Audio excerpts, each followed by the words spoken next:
넷플릭스 애니메이션 영화 여러분 캐대헌이라고 아십니까? 네, K-팝 데몬 헌터스의 줄임말인데요. 서울을 배경으로 K-팝 아이돌을 주인공으로 한 이 애니메이션 영화 속에 남산타워를 포함한 서울의 명소들이 등장하면서 화제가 되고 있습니다. 전 세계적으로요. 그런가 하면 또 전당대회를 앞둔 국민의힘 당권 주자들이 손잡아달라며 손을 내미는 상대가 바로 오세훈 서울시장입니다. 이거저거 묶어서 얘기를 함께 나눠주실 네. 분 오셨습니다. 김병민 서울시 정무부시장 모셨습니다. 어서 오십시오. 네, 안녕하세요. 반갑습니다. 부시장님. 네. 오랜만입니다. 네. 아유, 바쁘시죠? 네, 서울시가 네. 더우면 또 더운 대로 폭염 대책에 대한 그쵸, 걱정, 그쵸. 이 더위가 조금 지나고 나면 또 호우 대비한 걱정들이 그렇죠. 많아서 그렇죠. 네. 올 여름도 긴장도 놓지 않고 열심히 일하고 있습니다. 방송인에서 정치인에서 이제 행정가로 변신하셨는데 어떻습니까, 부시장님? 서울시에서 일하는 건 굉장히 큰 축복이라고 생각합니다. 네. 아마 오늘 조금 전에 말씀하셨던 주제인 캐대헌도 네, 마찬가지입니다만 전 세계에서 우리가 스스로 느끼는 것보다 서울의 위상은 훨씬 높게 또 서울의 매력에 대해 흠뻑 빠져있는 세계인들이 많아요. 네. 그래서 굉장히 큰 자부심을 가지고 네. 서울 시민들을 위해 일할 수 있는 기회 기쁘게 생각하고 있습니다. 네. 네네. 일단 캐대헌 얘기 좀 해보겠습니다. K-팝 데몬 헌터스 이게 여기서 나오는 김밥 먹는 장면 때문에 챌린지 영상이 아주 폭발적인 관심을 끌고 있다고 하는데요. 이 부시장 일단 보셨죠, 당연히. 네, 저는 아이들이랑 처음에 아무 생각 없이 아이들이 보는 그 애기들 애니메이션 이제 봤다가 보다 보니까 느낌이 이상하더라고요. 딱 감 컨텐츠가 잡으셨어요. 너무 재밌고 음악이 귀에 확 들어오고 맞아요. 보다 보니 장면에 서울시가 너무 많이 들어가 있는 거예요. 그래서 서울시 부시장으로 봤을 때 와 이거 대박이다. 네, 라는 느낌이 들어서 네. 아니야 다를까 지금 뭐 공전 히트를 치고 있는 캐대헌 네, 저희 서울시도 좀 함께 올라타기 노력하고 있습니다. 근데 오 시장님도 캐대헌에 이제 정말 눈물나게 고맙다고 하셨다는. 아니 그럼 저도 그 기사를 봤는데 진짜 눈물까지 날 정도로 이렇게 감동 받으셨나요, 우리? 이게 오 시장님? 캐대헌에 막 열기가 올라온 게 좀 됐습니다. 네. 개봉한 지 시간이 좀 됐고요. 그래요. 저도 그렇고 오세훈 시장도 마찬가지로 좀 일찍 컨텐츠를 봤어요. 근데 이제 눈물 나게 고맙다고 얘기했던 배경은 서울시 곳곳에 소개됐던 장면들이 네. 오세훈 서울시 일기라고 볼 수 있는 2006년도부터 시작된 서울의 변화상들을 하나하나씩 담아냈다는 데 큰 의미가 있다는 거죠. 예를 들면요. 가장 대표적으로 YTN에 왔으니까 네. 남산 서울타워 얘기를 서울타워. 안 할 수가 없지 않겠습니까? 저희가 인연이 있죠. 네, 아니, 너무 기가 막힌 장면으로 네. 나오게 됐는데 과거 오세훈 서울시장 일기 때 남산 르네상스 사업이 시작한 적이 있습니다. 맞아요. 예, 과거에 네. 그렇게 좀 예쁘게 정비되지 않았던 남산을 지금은 세계인들뿐 아니라 서울 시민들도 남산을 너무 즐겁게 네. 찾을 수 있는 공간으로 변모했는데 그런 장면 하나하나를 담아놨고요. 그때 성곽길도 복원하셨었죠. 그렇죠. 네네. 그 낙산 성곽길이 네, 굉장히 그렇죠. 예쁘게 맞아요. 그 두 주인공이 걸어가는 모습들 아마 네. 인상 깊으실 거라고 보는데요. 네. 여기도 마찬가지로 성곽길 복원 사업을 그 당시에 시작해서 멋지게 마무리를 지은 공간들이고요. 네. 북촌 한옥마을이 소개가 맞아요. 되는데 마찬가지로 한옥 예. 마을을 또 여기에 대한 한옥 보존 사업들을 진행해 왔고 오세훈 서울시장 하면 제일 먼저 떠오르는 두 가지 키워드가 과거 오랜 예전의 시절에 보면 네네. 한강 르네상스 하나, 그렇죠. 네. 디자인 서울 하나 두 가지 맞아요. 기억들 많이 맞아요. 나실 겁니다. 네네. 그 한강 르네상스에 덧붙여서 같이 얘기하고 싶은 건 과거에 있었던 한국의 콘텐츠 중에 영화 괴물이라는 작품이 있었어요. 있었거든요. 네. 봉준호 감독이. 천만 네. 영화의 시발점이었죠. 이것도 마찬가지로 세계인들이 즐거워했던 영화지만 괴물에 나왔던 한강을 한번 기억해 보세요. 회색 콘크리트 잿빛으로 그렇죠. 있었던 네. 그때의 한강의 약간의 어두침침한 모습. 네. 과거에 굉장히 유명한 그 건축가 토마스 헤드윅이라는 건축가가 한강을 생각하면 뭔가 과거에는 어둡고 네. 여기에 그 범죄인들이 나타나서 아, 한강에 인질극을 할 것 벌이거나 같아요. 그런 예, 느낌이 이런 있는데. 느낌의 한강이 한강 르네상스 사업 이후로 지금은 굉장히 녹색 한강으로 그리고 시민들이 열광하고 세계인들이 찾는 한강으로 변하게 됐죠. 네. 이런 변화상들이 고스란히 녹아 있고요. 얘기 나온 김에 디자인 서울 한 가지만 더 얘기를 네. 하면 네.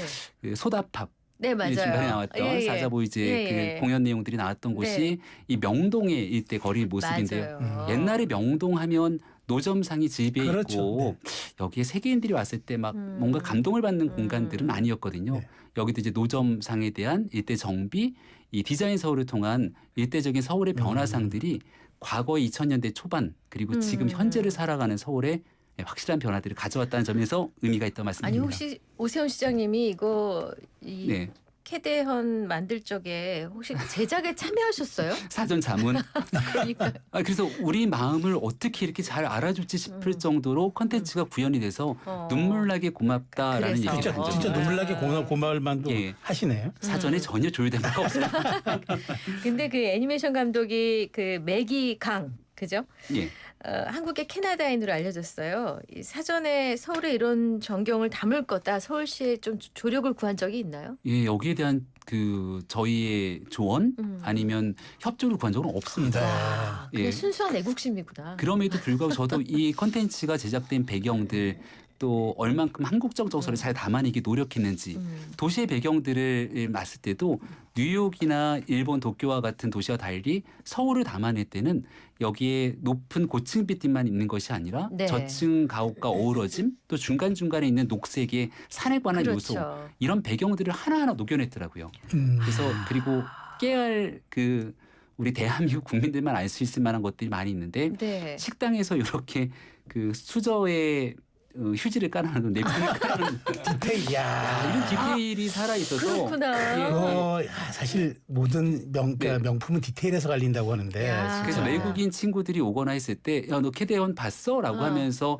이 서울과 대한민국이 이런 거야라고 하나둘씩 소개시켜줄 수 있는 깨알 정서들이 정말 많이 들어가 저는 있다. 그거 생각이 안 났는데 네. 다시 봐야겠는데요. 근데 지금 말씀하신 것처럼 이제 캐대헌에서 서울의 여러 명소를 보여줬는데 영화에서 이제 구현된 건 이제 서울 남산 서울타워에 대형 K-팝 공연장이 나오잖아요. 근데 네. 실제 서울타워는 없는 것 아닙니까? 이제 물론 이제 영화적 상상력이지만 예. 꼭 구현해야 되는 거 아니에요, 이거? 그래서 작은 미니어처라도 갖다 놔야 되는 게 그러니까. 지금 고민 중이고요. 네. 저희가 이제 이거는 배급은 넷플릭스에서 했고 네. 또 제작은 소니 픽처스에서 해서 네네. 사실 저작권이라는 게 있기 때문에 홍보하는 데도 좀 한계가 아. 있거든요. 뭔가 말씀 주신 것처럼 외국 사람들이 야 남산 그 타워에 공연장. 가서 공연장을 공연 보고 보자. 싶다고 왔는데 그러니까 없어. 캐대원의 흔적이라도 보고 싶은 분들이 또 있을 것 아닙니까? 그래서 그래서. 얼른 넷플릭스와 협의를 통해서 이런 외국인들의 수요를 충족하기 위한 노력들을 절차를 진행 중입니다. 필요하겠네요. 네. 네. 미니어처라도. 네. 그래요. 근데 이제 아마도 이 캐대언을 보신 서울시 관계자분들은 비슷비슷한 느낌들을 받으시고 막 회의석상에서 많은 얘기를 하셨을 것 같아요. 뭔가 아이디어를 막 내시고. 그러니까. 네, 근데 맞습니다. 서울시 차원에서 관광객들에게 준비하고 계신 것이 있다면요? 지금 그 서울시는 서울관광재단이라는 곳이 있습니다. 네. 그래서 외국인들이 왔을 때 서울에는 명산들이 많고 요즘 외국인 관광객들이 산을 찾는 경우도 많아요. 맞아요. 그러니까. 등산 다닙니다. 예, 옛날에 느낌이 다르죠. 네. 그래서 서울관광재단에서 등산센터를 만들어 놓고 일부 명산 앞에 외국인들이 오면 등산화도 빌려주고 네. 산에 안내할 수 있는 곳들을 하는 그런 곳이 관광재단인데 네. 네. 여기에서 이 캐대헌을 통해 외국인 관광객들이 들어오면 네. 어떤 방식으로 요즘 무슨 그런 스탬프 투어 등이 또 유행하고 있잖아요. 네, 그러니까 네, 도장 네. 다 찍어오면 뭘 주고 하는 거야. 자체 네. 기획안을 이만큼 라디오를 안 보이는군요. 두껍게 가져와서 지금 열심히 논의 중에 있는데 빠른 시간 안에 구현토록 하겠습니다. 보이는 라디오라서요. 유튜브로 보시는 보이는 분들은 지금 저 이만큼 이만큼. 네. 이만큼이면 한 10cm, 두께 10cm 되는 것 같았어요. 네. 아니 근데 김밥 먹기 챌린지를 보면 이렇게 만화 속에서, 그러니까 애니메이션 네. 속에서 이 친구들이 젓가락으로 하나씩 먹는 것도 있긴 하지만 네. 주로 이렇게 탁 쥐고 쥐고 입으로 네. 그런 걸 하더라고요. 예, 김밥도 좀 더 좋아지는 거 아니에요? 그나마 지금도 이미 냉동김밥 예. 많이 수출을 하고는 있지만. 김밥의 인기와 더불어서 라면을 너무 맛깔나게 먹거든요. 맞아요. 예. 라면 하면 또 한강라면이죠. 한강라면 또 브랜드인 줄 아셔요? 맞습니다. 아니, 한강에 가보면 한강 편의점에서 아, 라면을 그러니까요. 맛있게 즐기는 외국인들이 너무너무 네. 많죠. 맞아요. 예. 서울시도 서울 굿즈로 서울 라면을 또 만들기도 했는데 그래요? 예, 저 한번 먹어봤어요. 네, 맛이 괜찮지요, 건강한 라면. 좋더라고요. 네. 예, 튀지 않으면. 그래서 이런 그 서울시와 대한민국 국민들이 느끼는 K푸드의 이 느낌들이 아마도 음식 산업이랑 같이 연결돼서 네. 예, 산업에도 긍정적인 영향을 미칠 거라 봅니다. 이 열기가 가라앉기 전에 뭔가 네. 파타타닥 나왔으면 좋겠어요. 네, 아이디어들이. 그리고 캐대헌만으로 끝나는 게 아니라 네. 아마 서울을 배경으로 또 K푸드, K 콘텐츠를 배경으로 하는 이 콘텐츠들은 훨씬 더 많아질 거거든요. 그러겠네요. 그래서 여기에 이번에는 저희가 직접 주도한 것이 아닙니다만 네. 그럼에도 불구하고 해외가 알아준 거고 그렇죠. 혹시라도 이 서울을 배경으로 할 수 있는 뭔가 추가적인 콘텐츠가 있다면 음. 저희가 더 적극적으로 나서서 뛰도록 하겠습니다. 그 네. 부시장님은 다둥이 아빠시잖아요. 근데 애들하고 같이 봤다. 네. 다둥이 아빠 맞으시죠? 아이가 셋입니다. 그러니까. 초등학생들이고요. 훌륭하십니다. 네. 애국자신 서울 시민이신데. 네. 근데 그 애들은 뭐라고 같이 보니까 애들은 뭐라고 하던가요? 애들은 야 여기에 서울 막 보여주면 네. 이런 데 관심 없고요. 노래 골든 그렇죠. 네. 그리고 사자보이즈의 사자보이즈. 그 매력적인 댄스 예. 예 그리고 이걸 이제 이 한국에 있는 우리 한국 그 가수들이 또 음. 이걸 따라서 부르는 2차, 3차 콘텐츠들 있잖아요. 맞아요. 네, 유튜브- 그런 거에 열광하죠. 유튜브에 들어가면 그 저는 이제 데몬헌터스 K-팝 데몬헌터스를 보고 난 다음에 서울시랑 어떻게 연결할 것인가만 머릿속에 골몰해 있다면 그렇죠. 우리 아이들은 이걸 가지고 이제 우리 한국의 유명 연예인들이 그쵸. 이걸 또 얼만큼 즐기는가를 아주 재밌게 소비하고 있더라고요. 그렇군요. 네. 이 K-팝 데몬헌터스의 인기가 어느 정도인지 보지 않으신 분들 아직 모르셨던 분들은 아니 이게 그렇게 좋은 거 인기 있었던 거 네. 얼마나 센 거야라고 생각하실 것 같은데 비유를 해주실 수 있을까요? 일각에서는 그런 얘기도 하던데요. 약간 오바스러운 얘기긴 합니다만 네.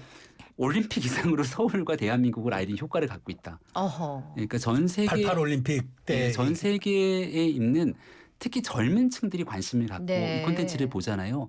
보면 단순히 한국에 있는 유명 가수, 배우가 좋은 것을 넘어서서 대한민국과 서울 그리고 서울의 문화에 대해서 흠뻑 빠지게 되는 그 인연을 연결하는 것 같습니다. 네. 근데 그들이 갖게 되는 하나의 상징적인 느낌들이 쭉 축적되고 있다면 나중에 이 대한민국을 대상으로 서울에 대한 경쟁력과도 깊게 연결될 수 있거든요. 네. 참고로 모리재단에서 매년 각 도시의 경쟁력 지수를 발표하는데 네, 네. 작년에 네. 서울시가 무려 6위를 한 적이 있습니다. 어. 그 전에 7등이었는데 점점 올라가고 있거든요. 그럼 역대 최고 좋은 숫자였나요? 예, 6등이면 어. 역대 최고로 좋은 숫자입니다. 전 세계 도시들 전 세계에서 가운데 이- 런던, 도쿄, 뉴욕, 싱가폴, 와. 예, 그리고 이제 서울이 6위를 차지했는데 네. 이런 도시 경쟁력에서도 앞으로 의미 있게 나타날 수 있지 않을까라고 생각합니다. 제가 공적으로 한번 시장님 방을 한번 네. 방문한 적이 있었는데 서울시가 이겨야 할 도시들의 그 정어도 쭉 그게 그 벽면에 있더라고요. 그러면서 예. 시장님은 매일 걸 보면서 자극을 받는다고 말씀하시던데. 맞습니다.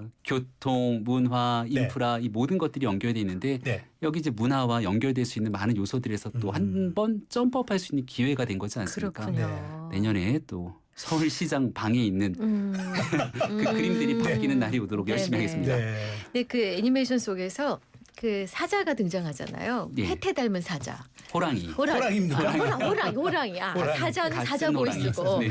근데 그 전에는 사실 미야자키 하야오 감독의 아. 토토로 같은 데서 예. 오는 큰 그런 생명체 네. 그것에 대해서 사랑을 느끼고 귀엽다고 느꼈는데 이번에 호랑이가 막 귀여운 느낌은 아닌데 점점 귀여워지더라고요.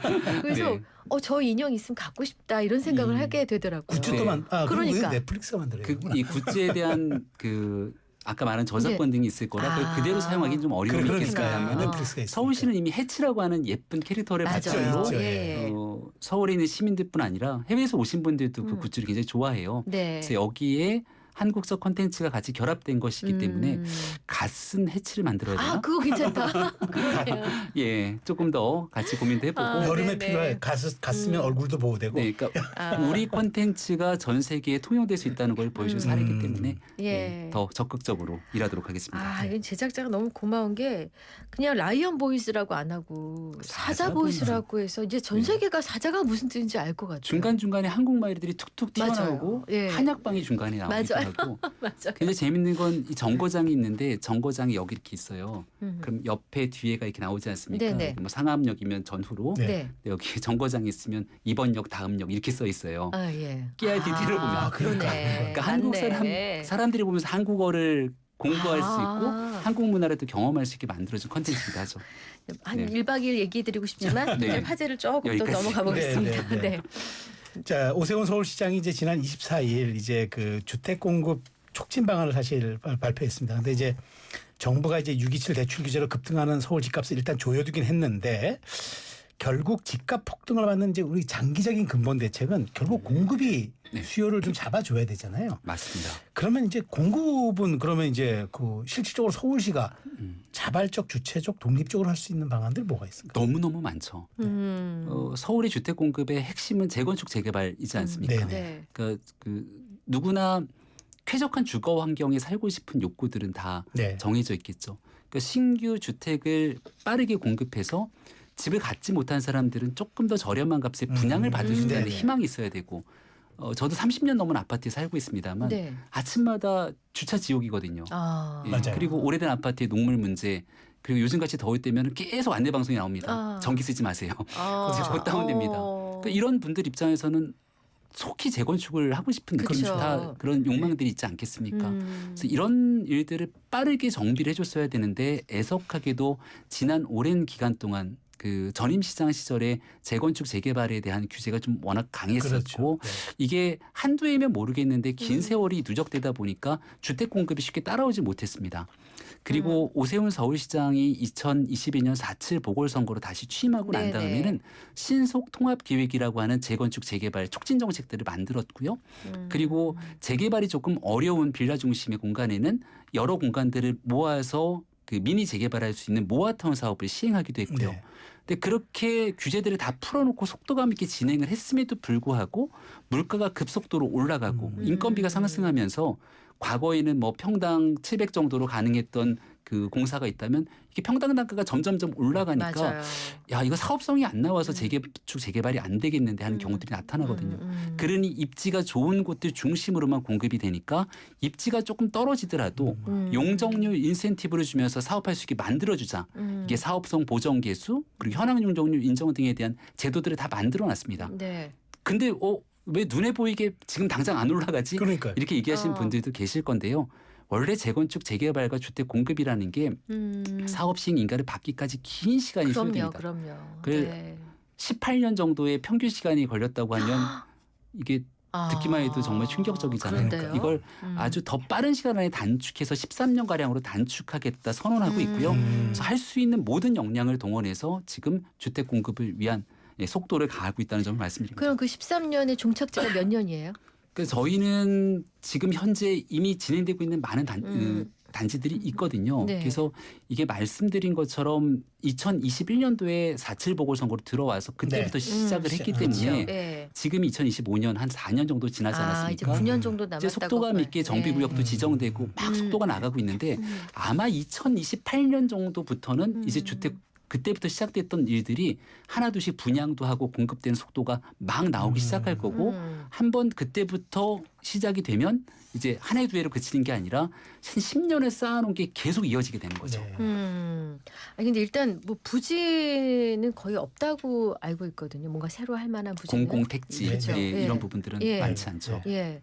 그럼 그 대안으로 아까 방금 말씀하신 것처럼 네. 재개발 재건축. 서울 한번 돌아보셔요. 정말 너무너무 많은 재건축이 필요한 곳들이 많고요. 그건 그리고 그렇죠. 여전히 주거 환경이 네. 열악한 재개발이 필요한 동네들도 적지 않게 있습니다. 저도 30년 넘은 아파트에 살아요 지금. 네. 그렇군요. 빠르게 네. 재건축하겠습니다. 저도 30년 돼가는 아파트에 살고 있습니다. 서로 30으로 통일되네. 네. 자, 근데 오늘 올 상반기 사실 이제 그 서울 집값 상승에 기름을 부은 사건이 하나 있었죠. 우리 이제 토호제, 토지 허가 거래제 그 해제였는데 네. 조기 대선 출마를 염두에 뒀던 오세훈 서울시장이 사실 그걸 카드였는데 이제 부정적 여론에 좀 직면한 그런 사건이었습니다. 사실 그 이제 새 정부가 이제 6월에 출범하고 나서 전무후무한 부동산 규제, 이른바 627 대책이 나왔습니다. 사실은 엄청나게 아마 사상 초유의 고강도 대책이라고 하는 게 이제 이 평가인데 서울시 내부에서는 이 정부 정책에 대해서는 냉정하게 어떻게 보고 계세요? 6억 대출 규제를 통해서 일시적으로 상승하고 있는 집값 그리고 여기에 대한 사람들의 수요를 좀 억제하는 데 도움이 당연히 됐죠. 네. 근데 이제 문제는 6억 대출 규제만으로 이 문제를 해결할 수 있는 네, 것인가 하면 네. 정부도 고민이 있을 거라고 생각합니다. 저는 이 부동산만큼은 여야가 정치적으로 접근하지 않았으면 좋겠어요. 저희도 그런 생각을 가지고 있고요. 네. 부동산 굉장히 정교해야 되고요. 그리고 여기에 대한 대책에서는 중앙정부와 지방자치단체 그리고 정치권이 함께 합심하는 노력들이 네. 필요합니다. 근데 6억 대출 규제는 말 그대로 이제 집값이 과도하게 막 상승할 것 같다는 심리에서 내가 감당 가능하지 않는 금액들을 대출을 받고 살려고 하는 욕구들을 일단 딱 끊어놓은 거 아닙니까? 근데 여기에 맹점이라고 볼 수 있는 건 생각보다 네. 대한민국이 현금 부자가 많고 이 부동산이 한번 된다라고 생각이 되면 6억 대출 규제는 저 같은 소시민 네. 그러니까 직장을 다니면서 네. 월급을 받고 얘들 부부가 맞벌이하면서 어떻게든 영끌해서 땡기면 네. 내가 가진 자산은 많지 않지만 한 사람의 월급은 다 여기 넣어서 집을 사고야 말겠다. 네. 근데 왜냐하면 집값이 너무너무 올라가니까 오르니까. 지금 여기서 그렇게 하지 그렇지, 않으면 도저히 나만 네. 큰일 날 것 같은 위기감에 사람들이 그런 영끌을 하게 되는 거거든요. 하죠. 예. 그러면 자산을 갖고 있지 않고 기본적으로 월급을 통한 경제력이 좀 될 수 있는 사람들의 내 집 마련 기회가 일단은 끊긴 거거든요. 그렇죠. 네. 그럼 공정하게 다 같이 끊겨야 되는데 네. 현금 많은 사람들이 딱 보고 있다가 여기 되는데 현금으로 다 들고 들어가서 여기를 사면서 막 집값이 올라가면 그런 사람들 입장에서는 허탈할 수밖에 없겠죠. 그렇죠. 또 최근에 외국인 투자를 통해서 외국인 거래가 이 호가를 확 높이면서 이상 거래를 촉발하는 거 아니야? 이런 걱정을 갖고 있는 분들도 분명히 네. 존재하거든요. 특히 중국인. 예. 이거는 뭐 국적을 가리지 않고 이곳저곳에 나타나는데 네, 네. 그래서 그런 부분들을 고려했을 때 공급을 공급대로 확실하게 추진하면서 조금 기다려도 얼마든지 내가 사고 싶은 그런 주택 단지에 대한 네네. 공급이 있을 거다. 그리고 조금 그 상황이 좋지 않는 재건축 재개발 단지 있더라도 여기 얼마든지 더 바뀔 수 있을 거라는 희망을 줘야 되거든요. 네. 근데 지금 올라가고 있는 단지들을 보게 되면 신축 중심, 네. 강남, 서초, 송파 일부 중심에서 막 이상 거래처럼 네. 비춰지는 우리가 상상하기 어려운 금액으로 막 부동산이 올라가잖아요. 맞아요. 네. 그러니까 이게 여기에서만 희소성 있게 부동산이 공급되는 게 아니라 보편적으로 진행될 수 있다는 희망들을 주기 위해서 노력을 더 해야 된다고 생각합니다. 네네. 근데 지금 그 얘기를 안 하고 싶긴 한데 다시 네. 한번 이 토지 거래 허가구역 해제와 재지정 이게 뼈아픈 실책이었다라는 비판에 대해서 실제 오세훈 시장 주변 참모도 뭐 새로 좀 바뀌었다 이렇게 들었거든요. 최근에 저희가 부동산 관련된 네. 주택 수석 제도를 신설해서 주택 수석. 주택 수석. 그러니까 저희가 서울시 6층 사람들이라고 이렇게 부르는데요. 예. 6층에 시장시, 부시장시, 비서실 정무직 네, 공무원들이 네, 다 모여 있습니다. 여기에는 뭐 정무직 역할을 담당하는 사람, 민생 역할을 담당하는 사람 많은 직책들이 있는데 이 주택 문제를 전담으로 하는 정무직 공무원은 없었거든요. 근데 부동산은 주택 문제뿐 아니라 경제 문제를 비롯해서 전반적인 상황에 대한 이해도가 굉장히 높아야 되는데 여기에 대한 전문가를 모시기로 최종 결정을 했고요. 네. 그리고 조금 전에 토어제 말씀도 잠깐 주셨습니다마는 네. 이 정책을 선의에 기대서 추진을 하려고 노력을 하더라도 앞서 말씀을 잠깐 드렸던 것처럼 주택 문제를 투기 수단으로 삼고 들어오겠다는 이런 상황들이 꺾이지 않는 경우에는 이 문제를 쉽게 해결하기가 어렵다라는 것들을 느꼈습니다. 근데 최악의 이 정책이라는 건 상황이 악화가 됐음에도 불구하고 내가 한 일이 맞아라고 밀어붙이는 하는 거. 상황에서 계속 정책을 밀어붙이는 과거의 선례들이 있습니다. 네. 네. 근데 여기에 당시 부동산의 안정 문제 그리고 토어제를 이게 이제 그 정상적인 시장 규제 상황이 아니기 때문에 이걸 네. 풀어야 된다는 요구 사항들이 꽤나 많았거든요. 그럼에도 불구하고 이 이상적인 부동산 과열 현상들이 나왔다라고 하는 신호를 받고 네. 정치적인 부담이 되더라도 이 문제를 끌어내고 다시금 재지정을 하는 데 굉장히 큰 고민들이 있었습니다. 그렇게 재지정을 하고 난 다음에 부동산에 대한 과열 조짐들이 정비가 일부 됐었거든요. 그러니까 정치적으로 좀 어려움을 겪었지만 시민들의 부동산 문제에 대해서 그 위기감을 잠재우는 데는 그 어느 정도 의미 있는 결과를 냈는데 그래서 중요한 건 이런 일들을 정치적으로 접근해서 계속 상황들을 과열시키다 보면 결국 정책적 결정에 대한 대응도 정치적으로 갈 수 있거든요. 그래서 이재명 정부의 부동산 정책에 있어서도 잘한 부분들에 대해서 잘했다고 평가하고 또 시의 정책과 함께 호흡 맞춰야 될 게 있다면 같이 가자는 제안을 저희는 드리고자 합니다. 그래서 제발 앞서 있었던 문재인 정부의 부동산 정책 실패는 모두가 인정하는 거니까 이런 정치적인 관점의 부동산이 아니라 시민 중심 그리고 실소유자 중심의 정책들을 짜기 위한 노력이 필요하다고 그럼 자, 얘기 드립니다. 토제 취소한 거는 어쨌든 뼈아픈 실책으로 받아들였으니까 바로 취소했다. 네. 그러니까 반응성의 정치를 했는데 그럼 재지정한 판단 이것도 빠르게 한 건 맞았다고 보시는 거예요? 예. 왜냐하면 그 당시에 재지정을 하지 않았다면 여기 이제 그 부동산은 결국 심리가 크게 작용합니다. 근데 일어나서 뉴스를 틀면 모든 뉴스가 하루 건너 계속 부동산이 올라간다는 그렇죠. 이슈가 되고 이게 이제 이 원인에 대해서 많은 사람들이 지적하는 건 결국 똘똘한 한 채에 그렇죠. 대한 효과라고 네. 평가하지 않습니까?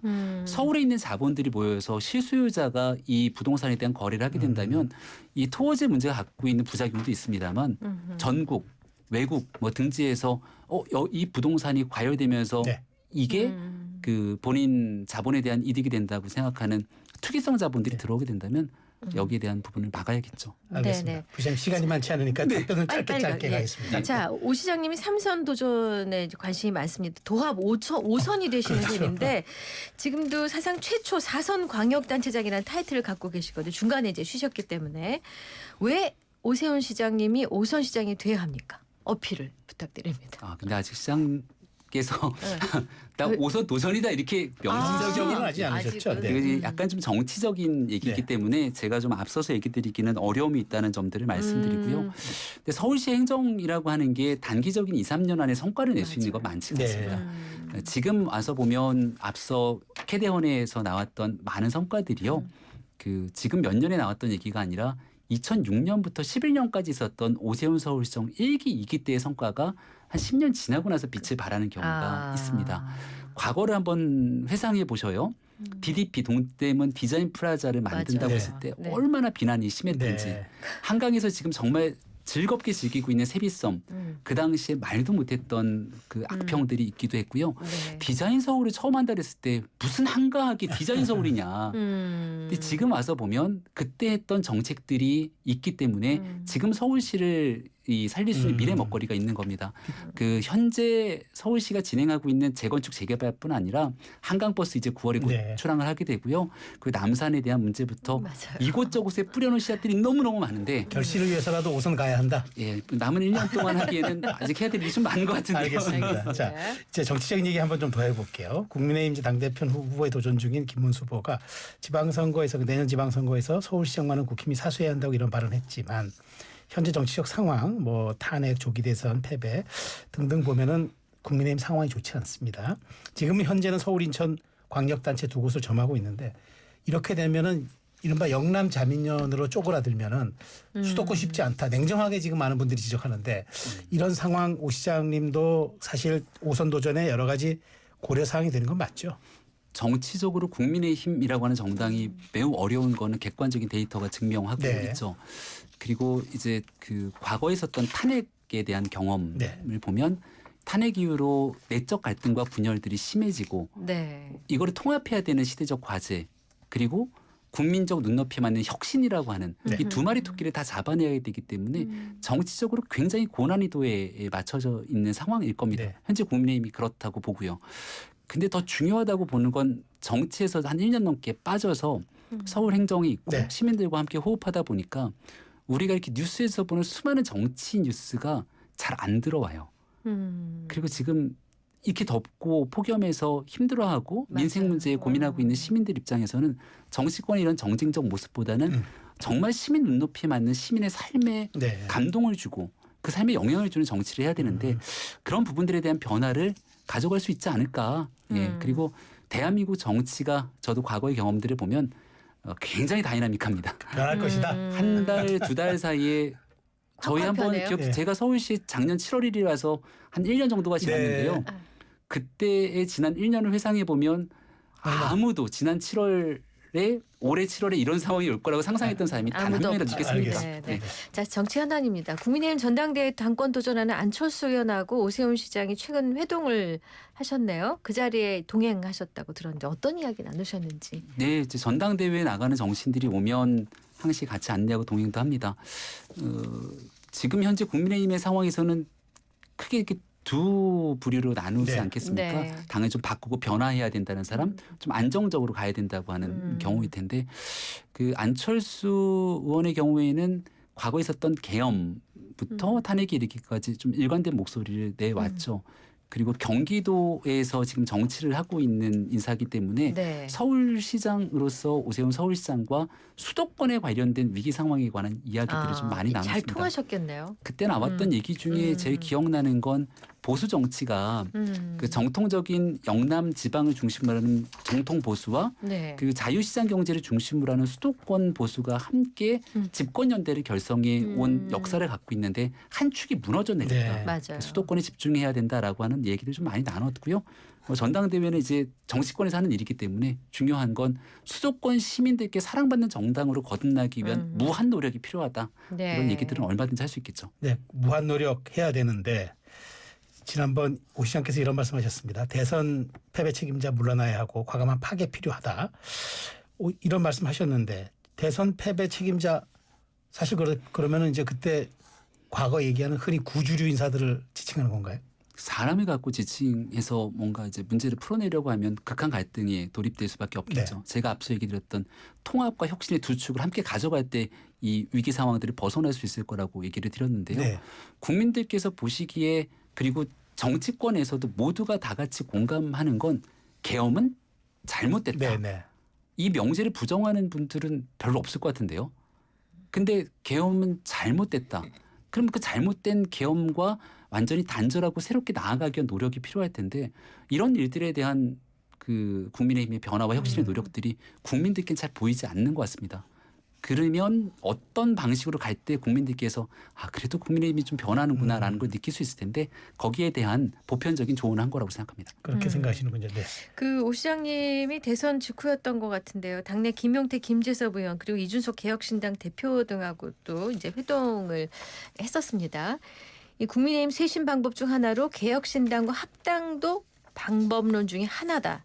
이 시장님 발언인데 개혁 보수로 헤쳐 모이자 이런 뜻인가요?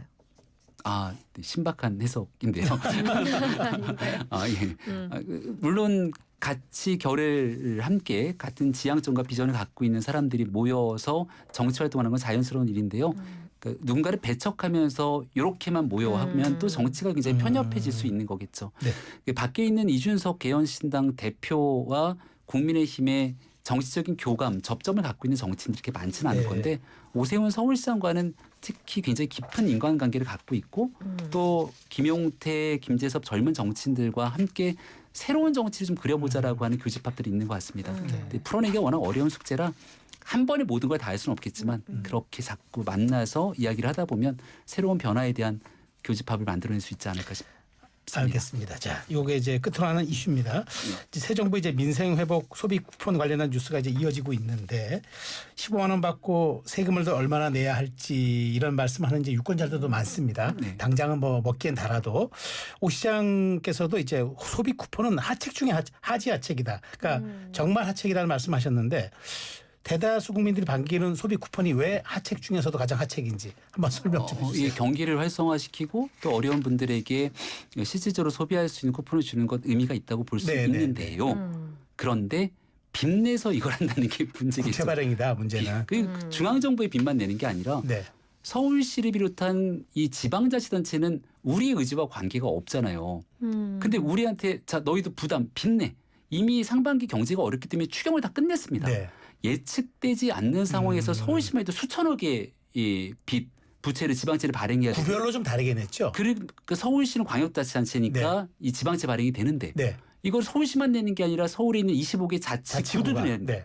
자치구는 지방채 발행해야 하는데 어떻게 됩니까? 한 100억 가까운 돈을 예측되지 않게 나머지 사업을 정비하면서 만들어내야 되거든요. 네. 그러면 이렇게 통화량이 풀리기 시작하면서 결국 물가가 상승하고 그 물가 상승에 대한 몫이 국민께 피해로 돌아갈 수 있는데 정책에는 긍정적인 효과도 있지만 네. 이 긍정적 효과의 후과가 나타날 수 있는 거잖아요. 특히 최근에 기사를 보면 자 소비 쿠폰으로 풀리고 나니까 가격을 올리겠다. 라고 하는 뉴스가 나와서 굉장히 네. 들썩이고 있는데 네. 이런 복합적인 고민들을 함께 해야 되는 정책이라는 지적을 한 거로 알고 있습니다. 아, 저 유수와 같이 말씀을 그러니까, 하셔서 언제 또 모셔야 될 것 물 같은데. 흐르듯이. 네. 네. 자, 지금까지 김병민 서울시 정무부시장과 함께했습니다. 시장님 고맙습니다. 잘 들었습니다. 고맙습니다.